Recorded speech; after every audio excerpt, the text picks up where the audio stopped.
কলিযুগে জন্ম নেওয়ার জন্য দেবতাগণও ছটফট করে। কেন? কারণ হচ্ছে সমস্ত চারি যুগ তো আমাদের, সমস্ত যুগের মধ্যে এই কলিযুগেই ভগবানকে পাওয়া সব থেকে সহজ। প্রশ্ন করুন কিভাবে? কারণ হচ্ছে কলিযুগে আপনাকে ঘর ছেড়ে বনে জঙ্গলে যেতে হচ্ছে না ভগবানের সাধন ভজনের জন্য।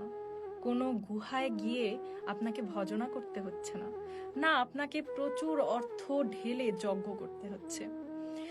সত্যযুগ ত্রেতা যুগে এমন এমন কথা রয়েছে যে তখন যে সাধু মহাত্মাগণ ছিলেন তারা একই জায়গায় বসে শত শত বছর, হাজার হাজার বছর ধরে ধ্যান যজ্ঞ করতে করতে তাদের শরীরে উই পোকা মাটির ঢিবি তৈরি করে ফেলতেন, তারপরও কোনো গ্যারান্টি ছিল না যে ভগবান মিলবে কি মিলবে না। কিন্তু কলিযুগে আপনি যা কিছু মন চায় করতে থাকুন, তার সঙ্গে শুধুমাত্র হরে কৃষ্ণ কৃষ্ণ কৃষ্ণ হরে হরে, হরে রাম রাম রাম হরে হরে, এই জপ আপনি করতে থাকুন।